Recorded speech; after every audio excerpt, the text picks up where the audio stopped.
we're doing here is a really interesting blind tasting. So Amy and Chad are friends, big fans of Chateauneuf-du-Pape. Amy happened to be at Costco, and Kirkland has a Chateauneuf-du-Pape. It was $20, and she said, we're going to bring this over, and I'm going to try it. And I said, well, you know what? Let's just take this to the next level. Let's do 3 Chateauneuf-du-Papes. So that one, basically the Kirkland signature. And then we're going to do a 2019 Domaine Bois, which is a $55 Chateauneuf-du-Pape. And then a Château Font du Loup, also from Chateauneuf-du-Pape, and that's $75. The last one, the $75 one's 100% Grenache. And then the other 3 are all basically GSMs, of varying degrees of mix as they put it all together. One of them, though, is just a Kermit-lit Côtes de Rhône. It's not Chateauneuf-du-Pape, it's from Châteauneuf-du-Gange, and that's about 11 miles south of Chateauneuf-du-Pape. So we're going to try these and see how we like them. Yeah, cheers.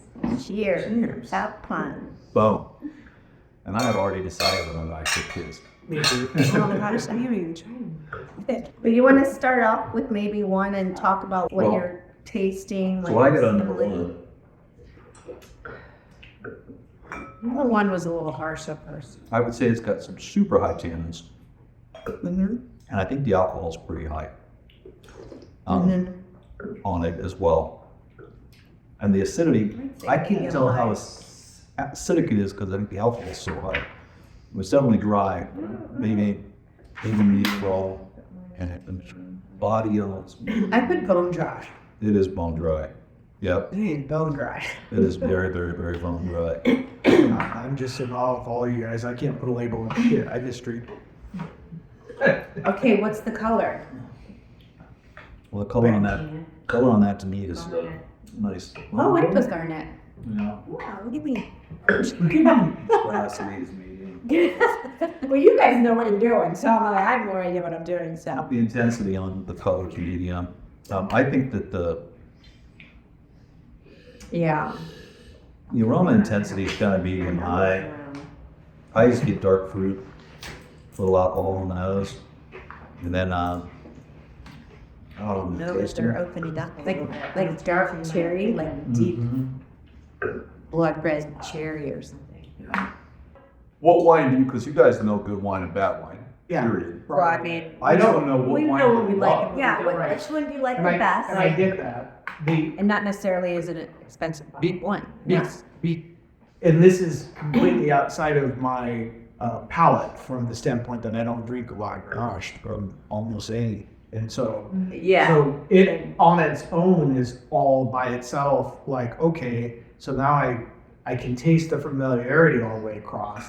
And now what is standing out to me that makes one of them better than the other? I'm having a hard time. So one of the things, Jen, to help you with that, is when you take the sip in, kind of let it move around in your mouth. Oh, I am. I'm even slurping it. And then when you swallow, pay attention to does the taste go away quickly, or do you start to like you're tasting one fruit, for instance, and then all of a sudden another fruit kind of pops up, and then how long is that lasting? So that means it's prolonged if it's lasting a long time. But that'll kind of also give you a little hint on the complexity of the wine.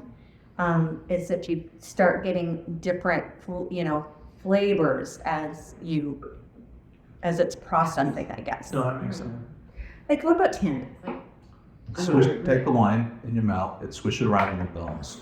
Like get it all up in your gums. Swish it around like you're swishing water to get something out of your teeth. Right. I think I've tasted them all more. And now, how dry is it? Your gums. You get that like you put a tea bag up between your gums. Okay. So the drier it is, That's higher the tannins. way higher the tannin. The more of a tea bag feel like you just stuck a tea bag up there. That's the tannin. Yeah. The acid is that. The cat feeling like a cat tongue. Yeah. What? Like when it leaves, you start to feel like the sides of your tongue kind of almost feel like a cat tongue or sandpaper. But that can get confused with alcohol because Alcohol's super alcohol high. is stinging and tasting. Mouth gets all. I just ran it all across my nose and everything. The swish, swish, swish. My whole mouth was dry now. And that's high. These all have medium Yeah, high that's tannins. number one. I Yeah. mean, I have high, medium high, medium high, medium high. So they've all got big tannins. Yeah, this one was. And that doesn't necessarily mean like, if it's high in tannins, doesn't mean it's a It's just part low of the quality profile. wine or No, staff wine or. Well, even the finish. I mean, as you point out, the finish, the longer the finish, the more sophisticated it is. But if you're not tuned into that, Well, I mean, Tastes are I didn't changing as we're even, sitting here. in all the wine tastings This we were is- doing, I didn't even recognize that. And we had been doing it for almost a year, like for WTF, until we took the Wessex class. And it was explained, and then I'm like, oh wow, like it totally Yeah, made yeah, sense yeah. to me. And then I started experiencing the wine differently. well, when you have an area of the brain to focus on, then it's more intentional. It's like, it's kind of like you buy a car of a certain color, and then you see that color everywhere your brain Yeah. No. is looking for it. Well, we all put one. By the way, yeah, good. one This is gonna be fun to reveal. one finished second to last or last. Okay? Chad had a second to last, I had a second to last, Tina had a second to last, you had a dead last. So let's look at number one. Clearly rated the worst one. It is the Chateauneuf-du-Pape, the $55 bottle of with a blend almost identical to the other one. Yeah. No. Yeah. Way.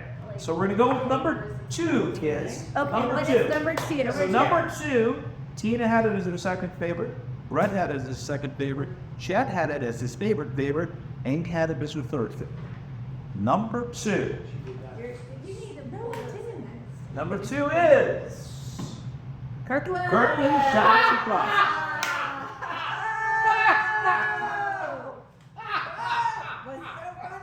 Wow, that says a lot. Terrible.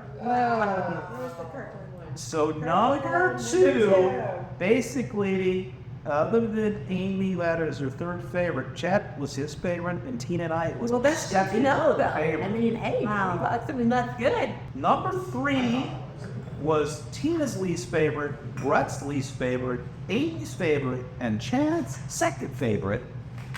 Number three, Why I would agree tells us everything, right? Tells us to react for it. Chateauneuf-du-Pape, Le Puy Roland, which is the $75 bottle I called it. wine. 100% Grenache. The Chateauneuf-du-Pape. Interesting. Right. So number three, though. It's all that. Great job. Oh, I said that one That was Amy's favorite. was that one. Chad's second Because it tasted favorite. different from the others. And the most Honestly, I was having a hard time between Right? 2 and 3, which is interesting And because they're not the most expensive. Yeah. Which is hysterical. So number four. Actually, I wish my favorite was the number one. But no, it is. Number four is Amy's second favorite, Tina's favorite, my favorite is the $15 Coach de Rome. That is awesome. The $15 Coach de And Chad Rome. was number two versus the 20. See? Literally one. And I ranked number 4 last. I read it. But what's so interesting about this is primarily the $15 bottle of wine was pretty much the number one for everybody, right? Number one or two. And then number Except for Chad. 20th. Chad ranked it last. So, but still on a majority, and then the ones that we paid the most for, we were, thinking about, not really having for it.